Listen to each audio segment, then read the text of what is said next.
পৃথিবীর আলো দেখতেই নিভল ৬টি প্রাণ। রাজধানীর আদ্দিন হাসপাতালে নবজাতকদের অস্বাভাবিক মৃত্যু। এসি বন্ধ থাকায় দুর্ঘটনার ধারণা। বুয়াকে না কিছু না বালা বালা আমি কেন বাচ্চা তো ঘুরে যাইতেছে আপনি কোন বালা বালা এসিউতে নিয়ে যাচ্ছিলাম, নিতে নিতে দেখি যে আমার বেবি মারা গেছে। খ্রিস্টানি গোটায় ক্যান্তারি নেই, আমাদেরকে মানে মানুষ মনে করে না। নিরপেক্ষ তদন্ত করে এটা সঠিক বিচার করেন। এসির অবস্থা খারাপ অথবা অন্য কোনো কিছু আছে কিনা সেটা আমাদেরকে দেখার সুযোগ দিতে হবে। শিশু মৃত্যুর কারণ জানতে স্বাস্থ্য অধিদপ্তরের তদন্ত কমিটি। হাসপাতাল কর্তৃপক্ষের অবহেলা থাকলে ব্যবস্থার আশ্বাস। ঘটনাস্থল থেকে সিআইডির আলামত সংগ্রহ। 3 দিনের মধ্যে রিপোর্টের পরিপ্রেক্ষিতে যথাযথ ব্যবস্থা নিব। যারা দায়িত্বরত ছিল সবাইকে জিজ্ঞাসাবাদ করছি, আমাদের তদন্ত চলছে। দেখছিলেন প্রধান শিরোনাম। দুপুরের সময় সঙ্গে আছে আমি ওমর ইনান। এবার অন্যান্য শীর্ষ সংবাদ। শেষ দিনেও পশুর হাটে বৃষ্টির বাগড়া। ক্রেতা বিক্রেতার দর কষাকষি। যৌক্তিক দাম বললেই ছেড়ে দিচ্ছেন ব্যাপারী। ছোট মাঝারি আকারের গরুর চাহিদা তুঙ্গে। ঈদের আগের দিনও পথে পথে মানুষের ঢল। বৈরী আবহাওয়া, দুর্ভোগ চরমে। মহাসড়কে ধীর গতি। উত্তরের ট্রেনে শিডিউল বিপর্যয়। ছাদেও যাত্রী। সদরঘাটে মানুষের ভিড়।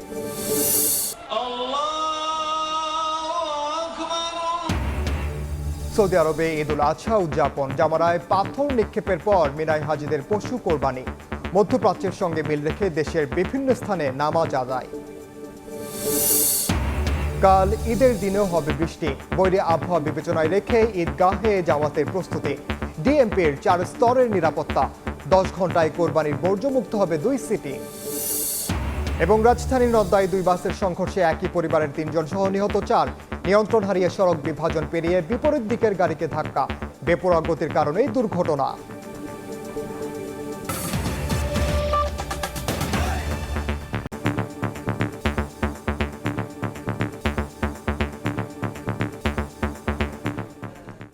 রাজধানীর মগবাজারে আদ্দিন হাসপাতালে 6 নবজাতকের অস্বাভাবিক মৃত্যু হয়েছে। প্রাথমিকভাবে ধারণা করা হচ্ছে পোস্ট অপারেটিভ ওয়ার্ডের এসি 1 ঘন্টা বন্ধ থাকায় মারা গেছে কোমলমতি শিশুরা। স্বজনরা এর জন্য হাসপাতালের ডাক্তার ও নার্সদের দায়িত্বে অবহেলাকে দুষছেন। আদ্দিন কর্তৃপক্ষের দায়িত্বে অবহেলার প্রমাণ পেলে ব্যবস্থার আশ্বাস স্বাস্থ্য অধিদপ্তরের। আর খতিয়ে দেখে দোষীদের বিরুদ্ধে ব্যবস্থা নেওয়ার হুঁশিয়ারি ডিএমপি কমিশনারের। এ কান্না পৃথিবীর সবচেয়ে কাঙ্ক্ষিত সম্পদ হারানোর। 10 মাস গর্ভে ধারণ করে নানা প্রতিকূলতা সহ্য করে পৃথিবীতে এনেছিলেন কোমলমতি শিশুকে, যার আগমনে জীবনে এনে দিয়েছিল আলো। সে আদরের সন্তান নিভে গেল বাইরের আলো দেখার আগেই। বুয়ারে কই বুয়া আমার বাচ্চাটা দেখান তো এম করতেছে কি লিগা বুয়াকে না কিছু না বালা বালা আমি কেন বাচ্চা তো ঘুরে যাইতেছে আপনি কোন বালা বালা। মগবাজারের আদ্দিন হাসপাতালের পোস্ট অপারেটিভ ওয়ার্ডে ভর্তি ছিল 11 শিশু।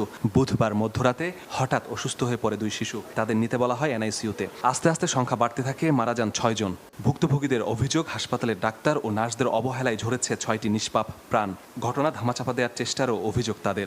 নামাজ পড়ে এখনই মরে গেছে, কেমন জানি কথা আইসিতে নিয়ে গেছে, মরে গেছে। তারা আমাদের সাথে এরকম আচরণ করে যে মানুষের সাথে মানুষ এরকম আচরণ করে না। সিস্টাররা যে আচরণ করে আমাদের সাথে। আমি দৌড়াই আমার বেবির কাছে, ভিতরে ঢুকতে দেয় না। আমার বেবিরে নিয়ে আসছে, আনার পর আমি আবার আইসিউতে নিয়ে যাচ্ছিলাম, নিতে নিতে দেখি যে আমার বেবি মারা গেছে। হাসপাতালের মহাপরিচালক জানান 11 জনের মধ্যে বাকি 5 জনের চিকিৎসা চলছে। তদন্ত কমিটি হয়েছে।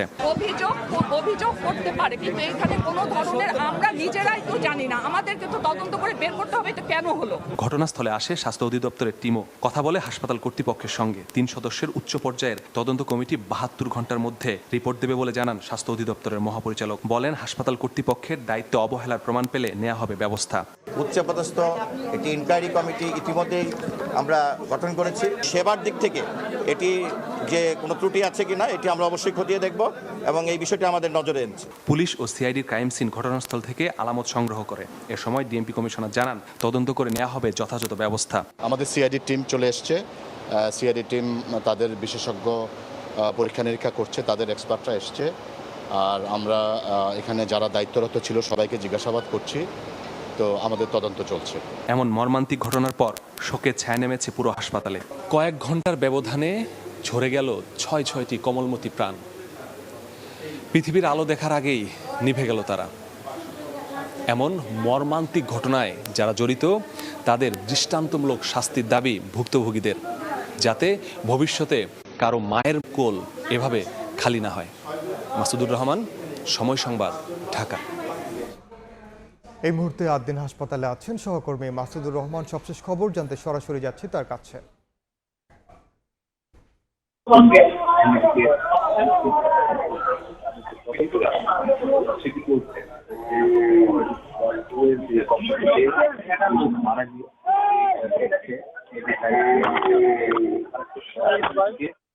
যেই পোস্ট অপারেটিভ ওয়ার্ড 2 এর যেই কক্ষটিতে শিশুরা মারা গিয়েছে সেই কক্ষে সিআইডি ক্রাইম সিন ইউনিট তথ্য কালেক্ট করছে, আর অন্যদিকে হাসপাতালের যিনি ম্যানেজার থাকেন সার্বক্ষণিক তার কক্ষে এই যে শিশুরা কবে এখানে এসেছে, কার কার তত্ত্বাবধানে তারা চিকিৎসা নিয়েছে, কোন কোন টেস্ট তাদের হয়েছে, শারীরিক অন্য কোনো জটিলতা না, পাশাপাশি এই যে ঘটনাটি কাল মধ্যরাতে যখন ঘটেছে এরপরে কোথায় কোথায় নিয়ে যাওয়া হয়েছে, কিভাবে নিয়ে যাওয়া হয়েছে, সকল কাগজপত্র খুঁটিনাটি সিআইডি, পিবিআই, থানা পুলিশ, র্যাব পক্ষ থেকে এভাবেই যিনি সার্বক্ষণিক এখানে দায়িত্বে থাকেন তার কক্ষে বসে সেগুলো পুঙ্খানুপুঙ্খানুভাবে তদারকি করছেন তদন্তকারী সংস্থার প্রতিনিধিরা। পাশাপাশি তাদের যে ডকুমেন্টগুলো রয়েছে সেগুলো তারা সংগ্রহ করছেন।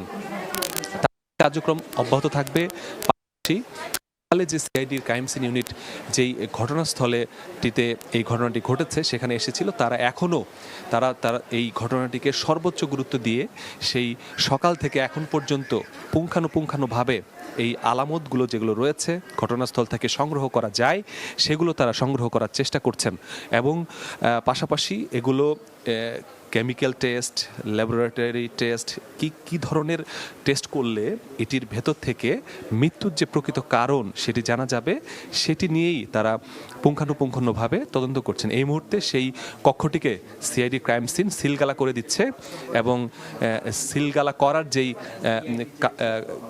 যেই পলিথিনের কাগজ যেটিতে ক্রাইম সিন লেখা থাকে সেটি দিয়ে তারা সিলগালা করছে, এবং এই সিলগালা করার মাধ্যমে এখন আর কেউ সেই কক্ষটিতে প্রবেশ করতে পারবে না, এবং সিআইডি তাদের যে আলামত সংগ্রহ সেটি তারা সম্পন্ন করার পর রুমটিকে বাইরে থেকে সিলগালা করে দিয়েছে। এবং এখানে বেশ কিছু তদন্ত সংস্থা এসেছিল, বিশেষ করে ঘটনা জানার পরেই ডিএমপি কমিশনার এসেছে, এবং তিনি যেটি বলেছে যে তারা এই ঘটনার যে সকল আলামতগুলো এখন সংগ্রহ করতে হয় সেই আলামতগুলো তারা সংগ্রহ করছে, এবং সংগ্রহ করে তারা পরবর্তীতে এগুলোর কেমিক্যালের মাধ্যমে, ল্যাবরেটরির মাধ্যমে টেস্ট করে এগুলো যত দ্রুত সম্ভব এগুলোর কাছ থেকে যে ফলাফলগুলো পাওয়া যায় এবং এটির মাধ্যমে এই মৃত্যুর প্রকৃত কারণগুলো তারা অবশ্যই অতি দ্রুততম সময়ে তারা জনগণের সামনে তুলে ধরতে চায়, এবং এর সাথে যদি কারো দায়িত্ব অবহেলা থাকে তাদের দৃষ্টান্তমূলক শাস্তির আওতায় আনার জন্য যে কার্যক্রমগুলো করা দরকার সেটি তারা করবে বলে এখন পর্যন্ত আমাদেরকে জানিয়েছে। তো এই ছিল আসলে আমার কাছে আদ্দিন হাসপাতাল থেকে সর্বশেষ তথ্য। সরাসরি যুক্ত ছিলাম রাজধানীর আদ্দিন হাসপাতালে। কোরবানির পশুর হাটের খবর।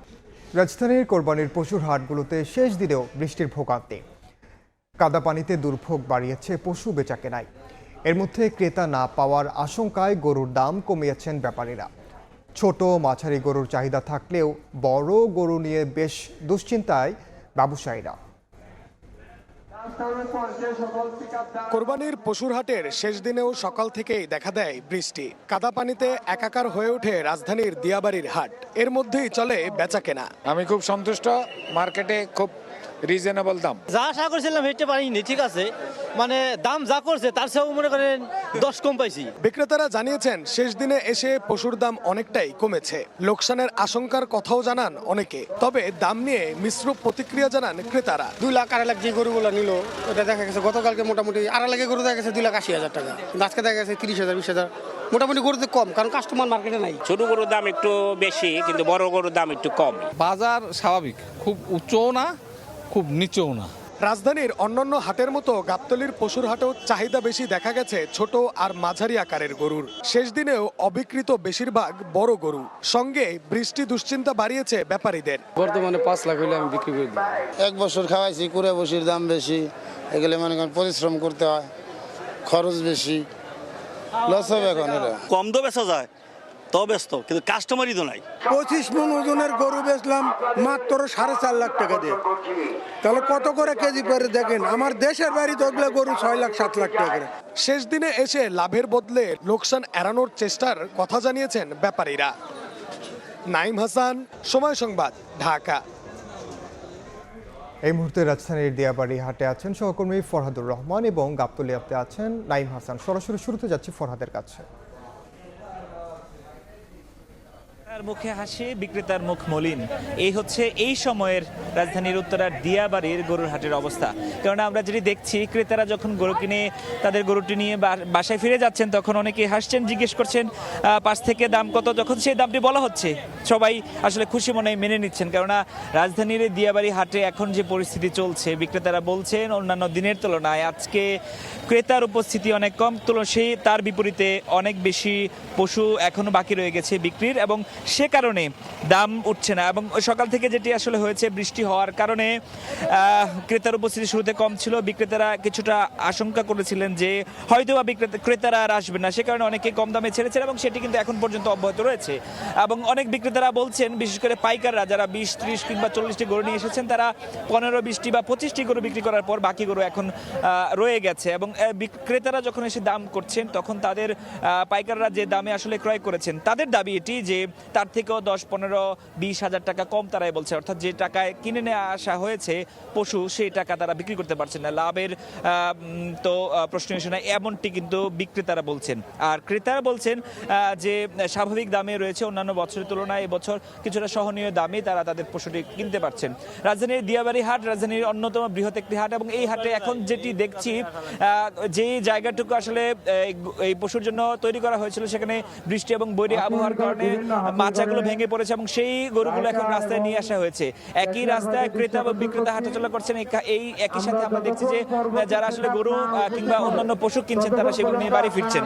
এবং অধিকাংশ পশুর ক্ষেত্রে একই কথা বলা চলে, যেসব গরু আসলে গতকালকেও 2,10,000 টাকা বিক্রি হয়েছে, সেগুলো আজকে 1,80,000, 90 এমন দামে বিক্রি হচ্ছে বলে ক্রেতা বিক্রেতা উভয়ের পক্ষ থেকে মুখ থেকে আমরা শুনতে পেয়েছি। এবং এই যে বাজারে যে অবস্থা, এটি আজকে এখন পর্যন্ত এই অবস্থায়। এরপরে আরো সময় বাকি আছে, যেহেতু বিকাল পর্যন্ত বেচাকেনা চলবে, রাতেও বিক্রি চলবে। তখন আসলে বিক্রেতারা যেটি দাম প্রত্যাশা করছেন তারা আসলে ন্যায্য দাম পাবেন। অর্থাৎ যারা আসলে গরু পালন করেছেন তাদের বাসায়, তারা তাদের খরচটা উঠাতে পারবেন, আর যারা পাইকার তারা তাদের দামের যে তারতম্য সেটি তারা পুষে নিতে পারবেন। তো এই ছিল রাজধানীর দিয়াবাড়ির গরুহাটের অবস্থা। আমরা একটু যেতে চাই গাবতলীতে, সেখানে আছেন সহকর্মী নাইম, বাকি বিস্তারিত তথ্য তিনি জানাবেন। গাবতলী গরুর হাটে কিন্তু অধিকাংশ বড় গরু একদমই বিক্রি হয়নি। আমরা আজকে কোরবানির আর মাত্র কয়েক ঘন্টার দূরে থাকলেও কিন্তু দেখতে পাচ্ছি যে এই যে গাবতলীর যে কোরবানির পশুর হাট, এখানে কিন্তু অধিকাংশ যে বড় গরুগুলো রয়েছে এই বড় গরুগুলো অবিকৃত রয়েছে। আমরা কিছুক্ষণ আগে এখানকার যে ব্যাপারীরা ছিলেন তাদের সঙ্গে কথা বলছিলাম, তাদের মধ্যে কিন্তু এক ধরনের হতাশাই আমরা দেখতে পেয়েছি। তারা বলছেন যে গতকালকেও যেই গরুগুলোর দাম 5 লাখ বা 4 লাখ টাকা বলছিলেন ক্রেতারা, আজকে কিন্তু সেই সকল গরুর কোনো ক্রেতাই তারা এখনো সকাল থেকে দেখতে পাননি। তারা আশা করছেন যে হয়তোবা বিকেলের পর বা সন্ধ্যার পরে হয়তোবা এই গাবতলী গরুর হাটে কিছু ক্রেতা হয়তোবা আসবেন, যারা হয়তোবা এই বড় গরু কিনবেন। কিন্তু বড় গরুগুলো যদি বিক্রি না হয় সেক্ষেত্রে তারা কি করবেন সে বিষয়ে তারা বলছেন যে তাদের আসলে পথে বসা ছাড়ার কোনো উপায় নেই। তারা বলছেন যে একজন খামারি বা একজন ব্যাপারী 15 থেকে 20টি করে বড় গরু এখানে নিয়ে এসেছেন, কিন্তু সেখানে কিন্তু গরু বিক্রি হচ্ছে 4 থেকে 5টি। সেখানে তাদের প্রায় অধিকাংশ গরুই এখনো অবিকৃত রয়ে গেছে। তারা বলছেন যে এই যে বৈরী আবহাওয়া, বৃষ্টি, এগুলোর কারণে কিন্তু এই যে গাবতলীর যে কোরবানি পশুর হাট, এখানে কিন্তু অধিকাংশ গরু বিক্রি হয়নি। অন্যদিকে ক্রেতারা কিন্তু বলছেন যে তারা কিন্তু তাদের সামর্থ্যের মধ্যেই গরুগুলো পাচ্ছেন। যদিও আমরা দেখেছি যে ছোট ও মাঝারি আকৃতির যেই গরু রয়েছে, যে ছোট ও মাঝারি আকৃতির গরুগুলো কিন্তু গতকাল যেই দামে বিক্রি হয়েছিল সেই দামে আজকেও বিক্রি হচ্ছে। কিছু কিছু ক্ষেত্রে হয়তোবা 10 থেকে 15,000 টাকায় এই গরুগুলো তারা বিক্রি করছেন। তবে বড় যে গরুগুলো রয়েছে এই গরুগুলোর কিন্তু যে দাম অনেকটাই পড়তির দিকে। খামারিরা ও ব্যাপারীরা বলছেন যে এক্ষেত্রে কোনো কোনো ক্ষেত্রে তাদের 30,000 বা 50,000 টাকা দামে কমে বিক্রি করতে হচ্ছে, যেখানে লাভ তো প্রশ্নই আসে না, সেখানে তাদেরকে এখন লোকসান গুনতে হচ্ছে। আর যেহেতু এগুলো বড় গরু, এই বড় গরুগুলো যে তারা ফিরিয়ে নিয়ে যাবেন সেই অবস্থাও তাদের কাছে নেই। তেমন পরিস্থিতি না থাকার কারণে তারা বলছেন যে লোকসানে হলেও এই গরুগুলো তাদের বিক্রি করে যেতে হবে, আর নয়তো পরের বছর তাদের হয়তো আর এখানে এসে এই গরুগুলো এই গাবতলী গরুর হাটে নিয়ে আসার মতো অবস্থা নেই। আজকে সকাল থেকে আমরা দেখেছি যে হচ্ছে এই যে গাবতলীর কোরবানির পশুর হাট, এখানে কিন্তু হচ্ছে একদমই ক্রেতা সমাগম নেই বললেই চলে। এর কারণ হয়তো আজকে সকাল থেকে যেহেতু বৃষ্টি ছিল, এই গাবতলী গরুর হাটে যেহেতু এক ধরনের পানি কাদা সৃষ্টি হয়েছে, এই পানি কাদার কারণেও কিন্তু হচ্ছে খুব একটা ক্রেতা সমাগম নেই। যদিও হচ্ছে কিছু ক্রেতাদের সঙ্গে আমরা কথা বলেছি যারা হয়তো গত কয়েকদিন ব্যস্ততার কারণে আসতে পারেননি, তারা আজকে আসছেন। আবার অনেকেই অপেক্ষায় ছিলেন যে বৃষ্টির পরে হয়তো বা গরুর দাম কমবে, এই কারণে আজকে দুপুরের পর থেকে তারা গরুর হাটে আসতে শুরু করেছেন। তো এই ছিল আমার কাছে গাবতলী কোরবানির গরুর হাট থেকে সর্বশেষ তথ্য। সরাসরি যুক্ত ছিলাম রাজধানীর দিয়াবাড়ি ও গাবতলী পশুর হাটে। এদিকে ঢাকার বাইরেও পশুর হাটের শেষ দিনে বৃষ্টির বাধা, তা উপেক্ষা করেই ভিড় জমান ক্রেতারা। কাদা পানি মারিয়েই চলে দরদাম। বৈরী আবহাওয়ার কারণে দাম নিম্নমুখী বলছেন বিক্রেতারা। হাটে চাহিদা বেশি থাকায় ছোট মাঝারি আকারের গরুর দাম বেশি বলছেন ক্রেতারা।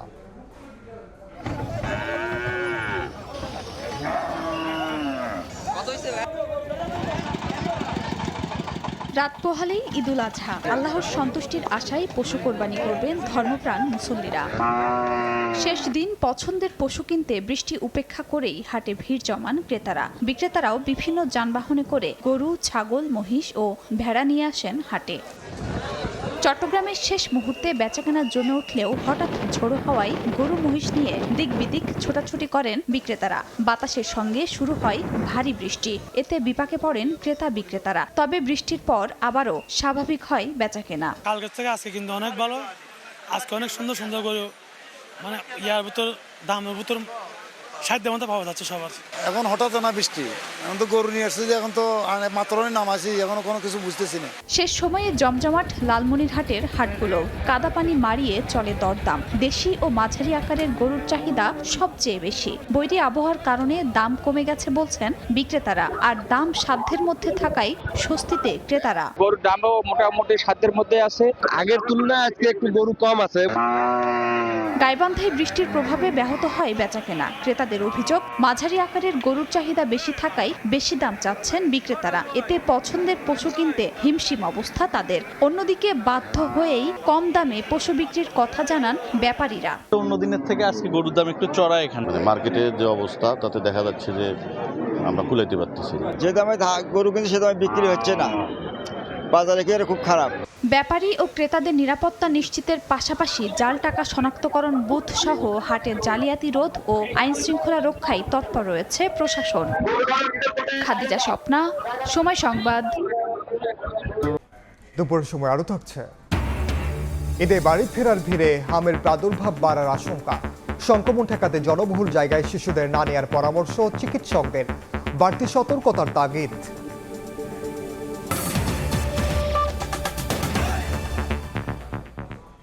বৃষ্টির ভোগান্তি মাথায় নিয়ে এই শেষ দিনে ঈদ যাত্রা করছেন রাজধানীবাসী।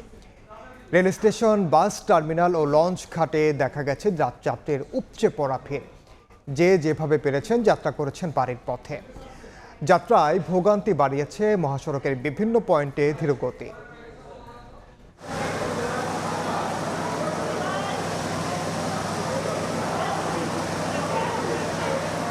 মুষলধারে বৃষ্টি আর ট্রেনের ছাদে বাড়ি ফেরার অপেক্ষায় অসংখ্য যাত্রী। ঈদ যাত্রার শেষ দিন উত্তরবঙ্গের প্রতিটি ট্রেনই ছিল উপচে পড়া ভিড়। ট্রেনের ভেতর জায়গা না পেয়ে খোলা ছাদে বৃষ্টিতে ভিজেই বাড়ির পথে যাত্রা করেন তারা। উত্তরবঙ্গগামী ট্রেনগুলো প্ল্যাটফর্মে ভেড়া মাত্রই হুমড়ি খেয়ে পড়েন যাত্রীরা। যত কষ্ট হবে যাইতে যাবো, পরিবার সাথে সাক্ষাৎ করতে হবে। টিকিট কাটার পরে উঠতে পারতেছি না, দাঁড়ায় যাচ্ছি। টিকিট থাকা সত্ত্বেও আমি এখন ভিতরে উঠতে পারতেছি না, যাইতে পারতেছি না। শেষ দিনে উত্তরবঙ্গগামী ট্রেনগুলো 2 থেকে 2.5 ঘন্টা দেরিতে যাত্রা করে। এতে প্ল্যাটফর্ম জুড়ে দেখা যায় অপেক্ষমান যাত্রীর দীর্ঘ সারি। একদিকে বৃষ্টি, অন্যদিকে বিলম্ব যাত্রায় নাজেহাল হয়ে পড়েন তারা। কখন ট্রেন আসবে কি না আসবে এটা আমরা কিছুই বলতে পারতেছি না। 3 ঘন্টা ধরে বসে আছি, ট্রেন এখন পর্যন্ত আসে নাই, আর আজও কখন যে আসবে এখন পর্যন্ত আমরা কেউ জানি না। এদিন সকাল থেকে রাজধানীর সদরঘাটে দেখা গেছে যাত্রীর উপচে পড়া ভিড়। সঙ্গে ভারী বৃষ্টি ভোগান্তি বাড়ায় যাত্রীদের। বেশিরভাগ লঞ্চে দেখা যায় ধারণ ক্ষমতার চেয়ে বেশি যাত্রী। রাজধানীর বাস টার্মিনালগুলোতেও যাত্রীর চাপ দেখা গেছে সকাল থেকেই। যারা আগে টিকিট কেটে রাখেননি তারা পড়েন বেশি ভোগান্তিতে। এদিকে বাড়তি ভাড়ার অভিযোগ পেলে ব্যবস্থা নেওয়ার কথা জানিয়েছেন সড়ক পরিবহন ও সেতুমন্ত্রী। টিকিট কাউন্টারে বসে নির্ধারিত ভাড়ার চেয়ে বেশি চেয়েছে বা নিয়েছে এরকম নজির আমি এখনো পর্যন্ত পাইনি। যে কোনো জায়গায় যে কোনো যাত্রী যদি একটু কমপ্লেন করে তাহলে সাথে সাথে আমরা ব্যবস্থাটা নিই। বৃষ্টির ভোগান্তি মাথায় নিয়ে যাত্রার পরও মহাসড়কে দুর্ভোগ পোহাতে হয়েছে যাত্রীদের। গাড়ির চাপের কারণে বিভিন্ন জায়গায় সড়কে দেখা গেছে ধীর গতি। নাজমুস সালেহী, সময় সংবাদ, ঢাকা। ঝড় বৃষ্টি উপেক্ষা করে ঈদ উদযাপন করতে ছুটছে ঘরমুখো যাত্রীরা। পদ্মা সেতু ও ঢাকা মাওয়া এক্সপ্রেসওয়ে দিয়ে দক্ষিণাঞ্চলের বিভিন্ন জেলার উদ্দেশ্যে যাত্রা করছেন হাজারো যাত্রী। অপরদিকে ঢাকা টাঙ্গাইল মহাসড়কের যমুনা সেতু পূর্ব থেকে মির্জাপুর পর্যন্ত যানবাহনের ধীর গতিতে ভোগান্তিতে পড়েন যাত্রীরা।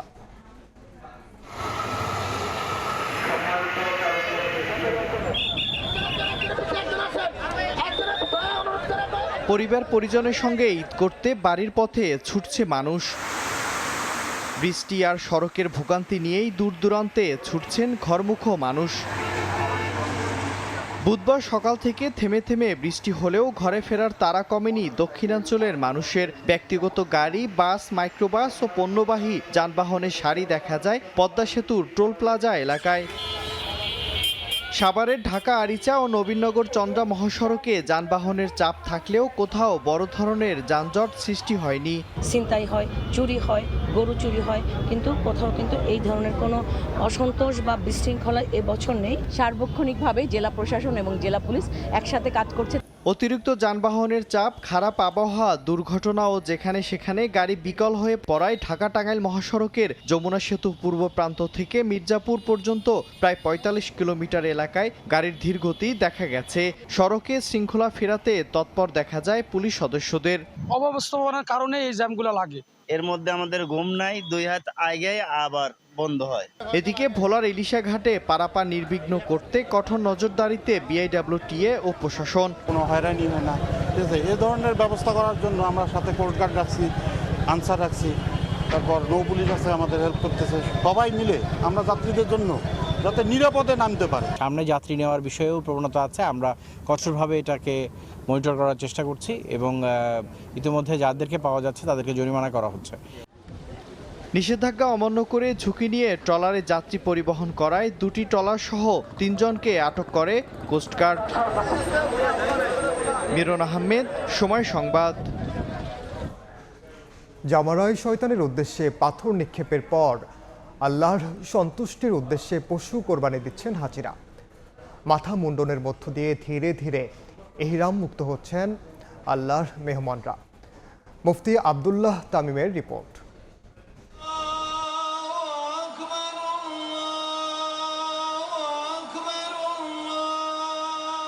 9 জিলহজ আরাফাতের ঐতিহাসিক ময়দানে অবস্থান ও ইবাদত শেষে সূর্যাস্তের পর মুজদালিফার পথে রওনা হন আল্লাহর মেহমানরা। সারা রাত খোলা আকাশের নিচে ইবাদত, জিকির আর দোয়ায় কাটান তারা। মাগফিরাত আর আত্মসমর্পণের এক অনন্য আবহে ফজরের নামাজ আদায় করে সূর্য ওঠার আগেই মিনার উদ্দেশ্যে যাত্রা শুরু করেন লাখো হাজি। 10 জিলহজ সকালে মিনায় পৌঁছেই বড় জামারায় শয়তানের উদ্দেশ্যে একে একে 7টি কঙ্কর নিক্ষেপ করেন হাজিরা। আল্লাহু আকবার ধ্বনিতে মুখর হয়ে ওঠে পুরো জামারা এলাকা। হযরত ইব্রাহিম আলাইহিসসালামের সুন্নাহর অনুসরণে সম্পন্ন হওয়া এই প্রতীকী আমলের মধ্য দিয়ে শয়তানের কুমন্ত্রণা ও অশুভ শক্তির বিরুদ্ধে অবস্থান নেওয়ার অঙ্গীকার পুনর্ব্যক্ত করেন মুসল্লিরা। কঙ্কর নিক্ষেপ শেষে শুরু হয় কোরবানির আনুষ্ঠানিকতা। মিনার নির্ধারিত স্থানে পশু জবাইয়ের মাধ্যমে সম্পন্ন করেন এই গুরুত্বপূর্ণ আমল। আর যারা ইসলামিক ডেভেলপমেন্ট ব্যাংক ও অনুমোদিত এজেন্সির মাধ্যমে কোরবানি দিচ্ছেন তারা কনফার্মেশন বার্তা পাওয়ার পর পরবর্তী আনুষ্ঠানিকতার প্রস্তুতি নেন। পুরো প্রক্রিয়া জুড়েই হাজিদের মাঝে ছিল গভীর ধর্মীয় অনুভূতি ও প্রশান্তির আবহ। কোরবানি সম্পন্ন হওয়ার পর মাথা মুন্ডন ও চুল ছোট করার মধ্য দিয়ে ইহরামের বিধিনিষেধ থেকে মুক্ত হন আল্লাহর মেহমানরা। দীর্ঘ প্রতীক্ষার পর ইহরামের সাদা কাপড় বদলে সাধারণ পোশাকে ফিরতে পেরে হাজিদের চোখে মুখে ফুটে ওঠে স্বস্তি, তৃপ্তি আর আনন্দের ছাপ। একই দিনে সৌদি আরব জুড়ে পালিত হচ্ছে পবিত্র ঈদ উল আজহা। মুফতি আব্দুল্লাহ তামিম, সময় সংবাদ, মুজদালিফা, সৌদি আরব। সৌদি আরব, মালয়েশিয়া, জাপান সহ বিশ্বের বিভিন্ন দেশে ধর্মীয় ভাব গাম্ভীর্য ও উৎসব মুখর পরিবেশে উদযাপিত হচ্ছে পবিত্র ঈদুল আজহা। ঈদের জামাতে অংশ নেন প্রবাসী বাংলাদেশিরাও। বিশ্ব মুসলিম উম্মার শান্তি ও ফিলিস্তিনি সহ নির্যাতিত মানুষের মুক্তি কামনায় বিশেষ দোয়া করেন মুসল্লিরা। মহান আল্লাহর সন্তুষ্টির আশায় দেয়া হয় পশু কোরবানি। মক্কা মদিনা সহ সৌদি আরব জুড়ে ধর্মীয় মর্যাদায় উদযাপিত হচ্ছে পবিত্র ঈদুল আজহা। মসজিদুল হারাম ও মসজিদে নবমীতে লাখো মুসল্লির অংশগ্রহণে অনুষ্ঠিত হয় ঈদের জামাত। নামাজ শেষে বিশ্ব মুসলিম উম্মার শান্তি ও কল্যাণ কামনায় করা হয় বিশেষ মোনাজাত। সংযুক্ত আরব আমিরাতের আবুধাবি, দুবাই ও শারজাহ সহ বিভিন্ন অঞ্চলের কেন্দ্রীয় ঈদগাহ ও মসজিদগুলোতে সকাল থেকেই ছিল মুসল্লিদের ভিড়। মধ্যপ্রাচ্যের দেশ কুয়েতেও ধর্মীয় মর্যাদায় উদযাপিত হচ্ছে পবিত্র ঈদুল আজহা। বিশ্বের বৃহত্তম মুসলিম সংখ্যাগরিষ্ঠ দেশ ইন্দোনেশিয়ার রাজধানী জাকার্তায়ও হাজারো মুসল্লি ঈদের নামাজে অংশ নেন। নামাজ শেষে আল্লাহর সন্তুষ্টি লাভের আশায় পশু কোরবানি দেন ধর্মপ্রাণ মুসলমানরা। মালয়েশিয়ায় প্রবাস জীবনের ব্যস্ততা ভুলে ঈদের আনন্দে মেতে ওঠেন বাংলাদেশিরা। পাকিস্তানেও ধর্মীয় ভাব গাম্ভীর্য ও উৎসবমুখর পরিবেশে ঈদুল আজহা উদযাপন করছেন ধর্মপ্রাণ মুসলমানরা। এদিকে ভারত নিয়ন্ত্রিত কাশ্মীরের বিভিন্ন মসজিদ, দরগাহ ও মুঘল গার্ডেনে একত্রিত হয়ে ঈদের নামাজ আদায় করেছেন মুসল্লিরা। দ্বীপরাষ্ট্র মালদ্বীপেও উৎসবমুখর পরিবেশে উদযাপিত হয়েছে পবিত্র ঈদুল আজহা। বিভিন্ন মসজিদ ও খোলা জায়গায় অনুষ্ঠিত হয় ঈদের জামাত। দক্ষিণ কোরিয়া সিউলেও প্রবাসীদের অংশগ্রহণে হয় ঈদের জামাত। জাপানে নামাজ শেষে প্রবাস জীবনের দূরত্ব ভুলে একে অপরের সঙ্গে ঈদের আনন্দ ভাগাভাগিতে মেতে ওঠেন প্রবাসীরা। নাসরিন রুমি, সময় সংবাদ। সৌদি আরবের সঙ্গে মিল রেখে দেশের বিভিন্ন স্থানে উদযাপন করা হচ্ছে ঈদুল আজহা। কয়েকটি জেলায় অনুষ্ঠিত হয়েছে ঈদের জামাত। রাজধানীতেও কয়েকটি জায়গায় ঈদের নামাজে অংশ নেন মুসল্লিরা। সৌদি আরবের সঙ্গে মিল রেখে বুধবারই পবিত্র ঈদুল আজহা উদযাপন করেন দেশের ইসলাম ধর্মাবলম্বীদের একটি অংশ। রাজধানীর পান্থপথের সামুরাই কনভেনশন সেন্টারে আয়োজন করা হয় ঈদের জামাত। সারা বিশ্বের মুসলিমরা যেন ঐক্যবদ্ধভাবে একই দিনে ঈদ উদযাপন করতে পারেন সেই আশা ব্যক্ত করেন জামাতে অংশগ্রহণকারীরা। ইসলাম তো বাউন্ডারির সাথে সম্পর্কিত না, ইসলামটা হচ্ছে বিশ্বব্যাপী। শরিয়ার মধ্যে বলা আছে দুইটা বিষয় কারেক্ট। আমাদেরও যদি ভুল থাকে যেন আমাদের জন্য দোয়া করে, ওনারা যদি মনে করেন, আর আমরা ওই ভাইদের জন্য দোয়া করি। মুসলিম উম্মাহ এটাকে ফিউচারও ইনশাল্লাহ আমরা এখানেই পরিচালনা করার আমাদের চিন্তা ভাবনা আছে। সব জায়গায় আন্দোলন করতেছি, ইনশাল্লাহ এটা আন্দোলন সাকসেস হবে। বিশ্বের 57টা দেশের ভিতর 55 কান্ট্রিজ তারা একদিন ঈদ করতেছে, তোমাদের কি এত অসুবিধা? ঈদের দিন আরাফা পালন করতেছে, তারা এই খামাখা বেহুদা সোয়াব আদায় করতেছে। কোনো এ সোয়াব হবে না, বরং তাদের গুনাহ হবে, কারণ ঈদের দিন তারা রোজা রাখা মানে হারাম কাজ করলো। দেশের বিভিন্ন জেলার কয়েকটি গ্রামের মানুষও বুধবার উদযাপন করেন পবিত্র ঈদুল আজহা। ঈদের জামাতে অংশ নেন হাজারো মুসল্লি। চাঁদপুরের হাজীগঞ্জের সাদরা দরবার শরীফ সহ জেলার ফরিদগঞ্জ, মতলব উত্তর ও শাহরাস্তি উপজেলার অন্তত 50টি গ্রামে ও পটুয়াখালীর 35টি গ্রামে পবিত্র ঈদুল আজহা উদযাপন করা হয়। বগুড়ার গাবতলী রেল স্টেশন সংলগ্ন রেলওয়ে জামে মসজিদ, দিনাজপুর মৌলভীবাজার সার্কিট হাউস এলাকা ও সাতক্ষীরার সদরের বাউখোলা পূর্বপাড়া জামে মসজিদে ঈদুল আজহার নামাজ অনুষ্ঠিত হয়। নারীদের জন্য রাখা হয় আলাদা জামাতের ব্যবস্থা। ঈদের জামাত নির্বিঘ্ন রাখলে কোথাও যেন অপ্রীতিকর পরিস্থিতির সৃষ্টি না হয় সেজন্য প্রশাসনের পক্ষ থেকেও নেওয়া হয়েছে প্রয়োজনীয় নিরাপত্তা ব্যবস্থা। দেশের ইসলাম ধর্মাবলম্বীদের একটি অংশ বুধবার ঈদুল আজহা উদযাপন করলেও জাতীয় চাঁদ দেখা কমিটির সিদ্ধান্ত অনুযায়ী অধিকাংশ মানুষ ঈদ উদযাপন করবেন বৃহস্পতিবার। আদনান তুর্য, সময় সংবাদ, ঢাকা। ঈদুল আজহার প্রধান জামাতের জন্য প্রস্তুত জাতীয় ঈদগাহ। বৃষ্টির কথা মাথায় রেখে নেওয়া হয়েছে সার্বিক প্রস্তুতি। পরিদর্শন করে স্থানীয় সরকার প্রতিমন্ত্রী জানান, জামাত অনুষ্ঠিত হবে সকাল 7:30টায়। এতে অংশ নেবেন রাষ্ট্রপতি ও প্রধানমন্ত্রী। ডিএমপি কমিশনার বলেন, 4 স্তরের সুদৃঢ় নিরাপত্তা বলয় তৈরি করা হয়েছে। দ্রুত বর্জ্য অপসারণে সিটি কর্পোরেশন সব ধরনের প্রস্তুতি রেখেছে বলে জানান দক্ষিণের প্রশাসক। বৃহস্পতিবার পবিত্র ঈদ উল আজহা। টানা কয়েকদিনের বৃষ্টিতে জাতীয় ঈদগাহের মাঠও ভেজা। বৈরী আবহাওয়ার কথা মাথায় রেখেই ঈদ উল আজহার প্রধান জামাতের জন্য পুরোপুরি প্রস্তুত করা হয়েছে জাতীয় ঈদগাহ। এতে অংশ নেবেন রাষ্ট্রপতি ও প্রধানমন্ত্রী সহ দেশের বিশিষ্টজনেরা। নারীদের জন্য রাখা হয়েছে আলাদা নামাজের ব্যবস্থা। ঈদের জামাত অনুষ্ঠিত হবে সকাল 7:30 ঈদগাহ ময়দানে সকল প্রস্তুতি সম্পন্ন হয়েছে। পুরুষ এবং মহিলা সহ মুসল্লিদের বসার ব্যবস্থা করা হয়েছে। প্রধান এই জামাতকে কেন্দ্র করে সর্বোচ্চ নিরাপত্তা বলয় গড়ে তুলেছে ঢাকা মেট্রোপলিটন পুলিশ। মাঠের চারপাশ ও প্রবেশ দ্বারগুলোতে 4 থেকে 6 স্তরের নিচ্ছিদ্র নিরাপত্তা ব্যবস্থা নেওয়া হয়েছে। ঈদগাহ ময়দান ও আশেপাশের এলাকা এসবির সুইপিং টিম এবং সিটিটিসির ডগ স্কোয়াড দ্বারা সুইপিং করা হচ্ছে এবং সুইপিং করা আরও হবে। পুরো ঈদগাহ এলাকা ও আশেপাশের গুরুত্বপূর্ণ স্থান সিসিটিভি ক্যামেরার আওতায় আনা হয়েছে এবং ডিএমপির অস্থায়ী কন্ট্রোল রুম থেকে সার্বক্ষণিক মনিটরিং করা হবে। এদিকে ঢাকা শহরকে দ্রুত পরিচ্ছন্ন করতে বিশেষ রোডম্যাপ হাতে নিয়েছে সিটি কর্পোরেশন। একই সঙ্গে ঝড় বৃষ্টির মতো বৈরী আবহাওয়া থাকলে বিকল্প ব্যবস্থা রাখা হয়েছে বলেও জানান দক্ষিণ সিটির প্রশাসক। বৃষ্টি হলেও আমরা এখানে নামাজ পড়াতে পারবো, কাজে এখানে কোনো অসুবিধা হবে না। একেবারে যদি দুর্বিপাক হয়ে যায়, যে ঝড় ঝঞ্ঝা এখানে পানিতে একে সয়লাভ হয়ে গেছে, ওই অবস্থা যদি হয় তখন বিকল্প আমরা কালকে সকালবেলা সেটা ঘোষণা করব। কোরবানির বর্জ্য ব্যবস্থাপনায় নগরবাসীকে 1 লাখের বেশি চটের ব্যাগ দেওয়া হয়েছে বলেও জানান প্রশাসক। সানবীর রূপল, সময় সংবাদ, ঢাকা। ঈদ উল আজহা সামনে রেখে রাজধানীকে দ্রুত কোরবানির বর্জ্যমুক্ত রাখতে ব্যাপক প্রস্তুতি নিয়েছে ঢাকার 2 সিটি কর্পোরেশন। ঈদের দিন 8 থেকে 10 ঘন্টার মধ্যে রাজধানীতে কোরবানির বর্জ্য অপসারণ করবেন প্রায় 31,000 পরিচ্ছন্নতা কর্মী। সেই হিসেবে একজন পরিচ্ছন্নতা কর্মীকে সরাতে হবে 1 টন করে বর্জ্য। তানভীর হাসান মেঘের রিপোর্ট। রাজধানীতে কোরবানির ঈদ মানেই কয়েক ঘন্টার মধ্যে হাজার হাজার টন পশুর বর্জ্য, আর সেই বর্জ্য দ্রুত সরিয়ে নগরবাসীকে স্বস্তি দিতে আগেভাগেই প্রস্তুতি নিয়েছে ঢাকার 2 সিটি কর্পোরেশন। উত্তর সিটিতে বর্জ্য অপসারণে মাঠে থাকবে প্রায় 16,000 পরিচ্ছন্ন কর্মী। ধারণা করা হচ্ছে এবারও লক্ষ্য প্রায় 21,000 টন কোরবানির বর্জ্য অপসারণ। দ্রুত বর্জ্য সরাতে প্রস্তুত রাখা হয়েছে 7 শতাধিক যান যন্ত্রপাতি, পাশাপাশি ব্লিচিং পাউডার, স্যাভলন ও পলিব্যাগ সহ প্রয়োজনীয় সরঞ্জামও বিতরণ করেছে সংস্থাটি। অন্যদিকে ঈদের প্রথম দিনেই প্রায় 34,000 টন কোরবানির বর্জ্য অপসারণে লক্ষ্য নিয়েছে ঢাকার দক্ষিণ সিটি কর্পোরেশন। এ কাজে নিয়োজিত থাকবেন প্রায় 14,000 পরিচ্ছন্নতা কর্মী। বর্জ্য দ্রুত সরাতে 2,000-এর বেশি যান যন্ত্রপাতি ব্যবহার করা হবে। দুর্গন্ধ ও স্বাস্থ্য ঝুঁকি কমাতে রাখা হয়েছে ব্লিচিং পাউডার, স্যাভলন ও বায়োডিগ্রেডেবল ব্যাগের ব্যবস্থাও।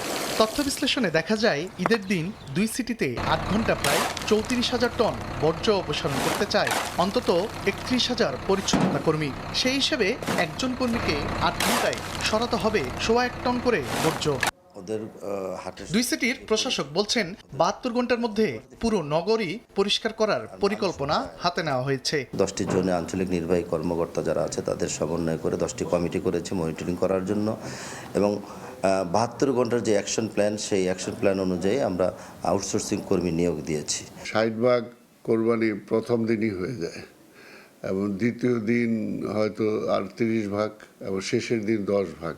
এই কাজে এইভাবে আমরা টার্গেট ফিক্স করে সেইভাবেই পরিচ্ছন্নতার জন্য আমরা ব্যবস্থা রেখেছি, কোনোভাবেই যাতে কেউ কোরবানির বর্জ্যগুলো ড্রেনের মধ্যে না ফেলে। বিগত বছরের মতো এবারও নির্ধারিত সময়ের মধ্যে কোরবানির বর্জ্য অপসারণের লক্ষ্য নিয়েছে ঢাকার 2 সিটি কর্পোরেশন। তবে দ্রুত বর্জ্য অপসারণ ও নগরী পরিচ্ছন্ন রাখতে সিটি কর্পোরেশনের পাশাপাশি সচেতন হতে হবে নগরবাসীকেও।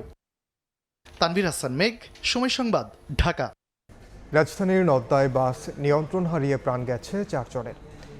নিহতদের মধ্যে 3 জন একই পরিবারের সদস্য। ভোরে নিয়ন্ত্রণ হারিয়ে সড়ক বিভাজকের ওপর উঠে যায় ইসলাম পরিবহনের একটি বাস।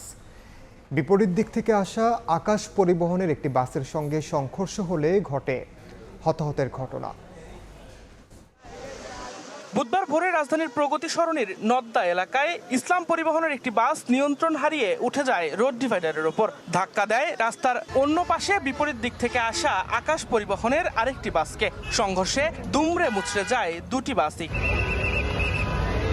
পরে ঘটনাস্থলে মারা যান লাইজু বেগম নামে এক নারী। দুর্ঘটনায় আহত হন আরও অন্তত 12 জন। দুটো বাস অ্যাক্সিডেন্ট হয়েছে, একটা দূরপাল্লা বাস আর একটা লোকাল বাস। এক চাকা আইল্যান্ডের উপর ধরার পর হয়তো গাড়ি নিয়ন্ত্রণে রাখতে পারেনি, হঠাৎ এইদিকে গাড়ি আইসে ওইদিকে এটা করে দিচ্ছে। স্থানীয়দের সহায়তায় আহতদের কুর্মিটোলা জেনারেল হাসপাতালে নেওয়া হয়। সেখানে চিকিৎসাধীন অবস্থায় মারা যান লাইজুর স্বামী কবির জমাদ্দার ও বোন খুশি বেগম। কয়েকজনকে উন্নত চিকিৎসার জন্য ঢাকা মেডিকেলে নেওয়া হলে সেখানেও মৃত্যু হয় একজনের। দ্রুত ঘটনাস্থলে গিয়ে একজনকে স্পটে ডেড অবস্থা পাই, উনি একজন নারী ছিলেন। কুর্মিটোলা হাসপাতালে সংবাদ পেয়ে ওখানে গিয়ে আরো 2 জন ব্রড ডেড পাওয়া গেছে। পরে দুর্ঘটনার শিকার বাসটি সরিয়ে নেওয়া হলে সড়কে যান চলাচল স্বাভাবিক হয়। যানবাহন জব্দ হবে বিধি মোতাবেক, লিখিত এজাহারের ভিত্তিতে, লিখিত অভিযোগের ভিত্তিতে আমরা পরবর্তী আইনগত ব্যবস্থা গ্রহণ করব। পুলিশ জানায় দুর্ঘটনার কারণ অনুসন্ধানে ঘটনাস্থলের আশপাশের সিসিটিভি ফুটেজ ও আলামত বিশ্লেষণ করা হচ্ছে।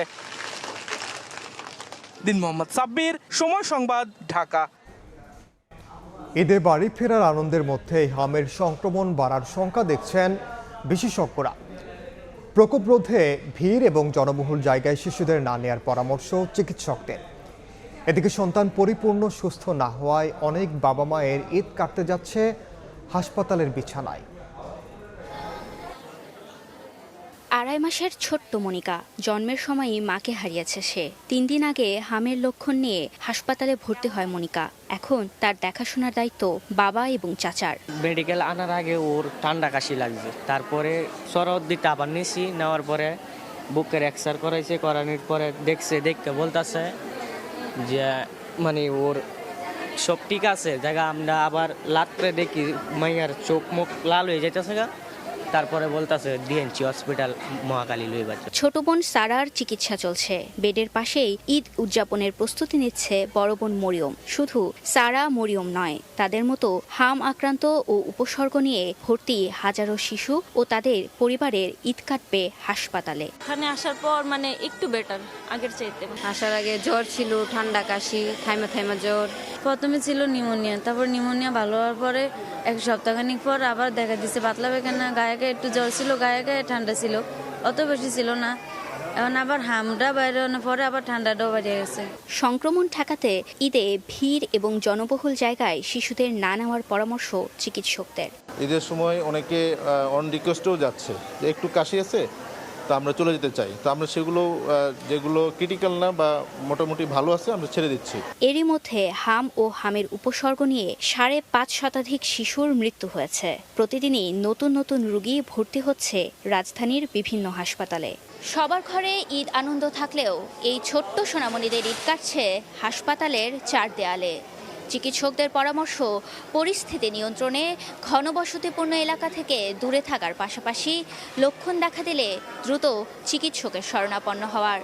ফাহরিয়া ফারুকি, সময় সংবাদ, ঢাকা।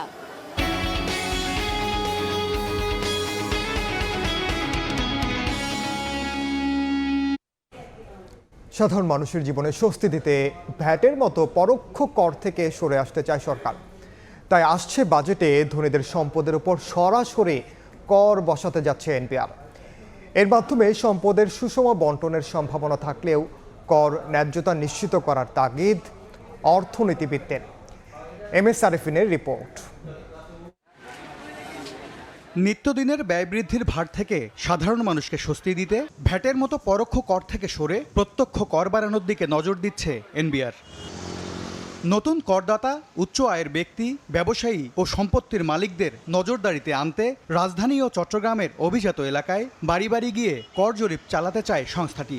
আসছে বাজেটেই সম্পদ কর বসিয়ে সরকারের রাজস্ব আদায়ের লক্ষ্য রয়েছে প্রায় 5,000 কোটি টাকা। যার দাগ নম্বর আছে সে তো ট্যাক্স দিচ্ছে, কম দিচ্ছে, বেশি দিচ্ছে, রিটার্ন দিচ্ছে, আর যারা দিচ্ছে না তাদেরকে ধরেন। ব্যক্তির মোট সম্পদ 4 কোটি টাকার বেশি হলে ন্যূনতম 10% থেকে শুরু করে সম্পদের পরিমাণ অনুযায়ী 35% পর্যন্ত সারচার্জ আরোপ করে জাতীয় রাজস্ব বোর্ড। এতে কাঙ্ক্ষিত আয় না হওয়ায় 2026-27 অর্থ বছরের বাজেটের খসড়া অনুযায়ী 4 থেকে 6 কোটি পর্যন্ত সম্পদের ওপর 0.25, পরবর্তী 6 থেকে 11 কোটির ওপর 0.50, এরপরের 11 থেকে 16 কোটির ওপর 0.75% হারে কর বসাতে যাচ্ছে এনবিআর। 16 কোটির বেশিতে আরোপ হতে পারে 1% হারে। 5,000 কোটি টাকা এটাতে খুব একটা বেশি তা না।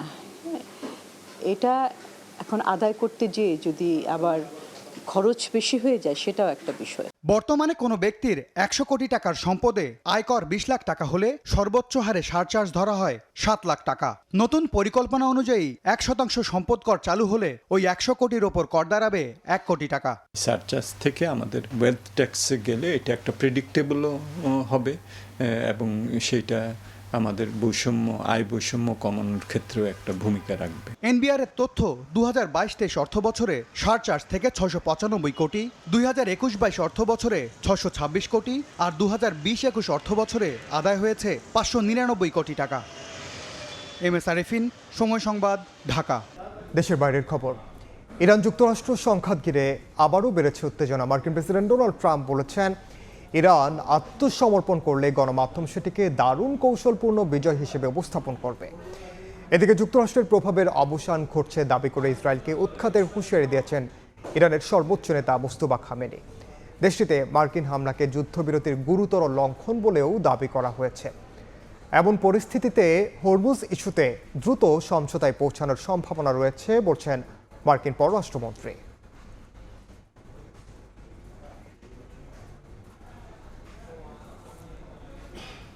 খেলার খবর। হামজা চৌধুরীর পর ইংলিশ প্রিমিয়ার লিগ ক্লাবের আরেক ফুটবলার যোগ দিচ্ছেন বাংলাদেশ দলে। লাল সবুজ জার্সিতে খেলতে সম্মতি দিয়েছেন ফুলহ্যামের ফারহান আলী ওয়াহিদ। সেপ্টেম্বর উইন্ডোতেই বাংলাদেশি বংশোদ্ভূত এই উইঙ্গারের জাতীয় দলে অভিষেকের আশায় ফেডারেশন। সব কিছু ঠিকঠাক থাকলে নভেম্বর-ডিসেম্বরে তাকে নিয়েই সাফ শিরোপা পুনরুদ্ধারের মিশনে নামবে বাংলাদেশ।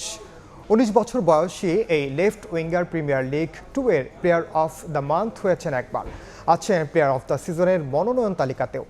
ইংল্যান্ডের জাতীয় দলে খেলার স্বপ্ন ছিল ফারহানের, তবে বাংলাদেশ ফুটবলের জোয়ার দেখেই নতুন চ্যালেঞ্জ নিতে প্রস্তুত হয়েছেন তিনি। এদিকে বয়সভিত্তিক দলের জন্য উড়িয়ে আনা হচ্ছে ফারহানের ভাই রায়ান আলী ওয়াহিদকে, আর ওয়াহিদ ব্রাদার্সকে নিয়ে বড় স্বপ্ন দেখছে বাফুফে।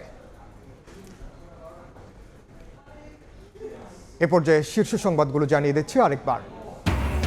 পৃথিবীর আলো দেখতেই নিভল 6টি প্রাণ। আদ্দিন হাসপাতালে নবজাতকদের অস্বাভাবিক মৃত্যু। এসি বন্ধ থাকায় দুর্ঘটনার ধারণা, কারণ জানতে স্বাস্থ্য অধিদপ্তরের কমিটি। শেষ দিনেও পশুরহাটে বৃষ্টির বাগড়া, ক্রেতা বিক্রেতার দর কষাকষি। যৌক্তিক দাম বললেই ছেড়ে দিচ্ছেন ব্যাপারী। ছোট মাঝারি আকারের গরুর চাহিদা তুঙ্গে। এবং ঈদের আগের দিনও পথে পথে মানুষের ঢল। বৈরী আবহাওয়ায় দুর্ভোগ চরমে। মহাসড়কে ধীর গতি, উত্তরের ট্রেনে শিডিউল বিপর্যয়, ছাদেও যাত্রী। সদরঘাটে মানুষের ভিড়।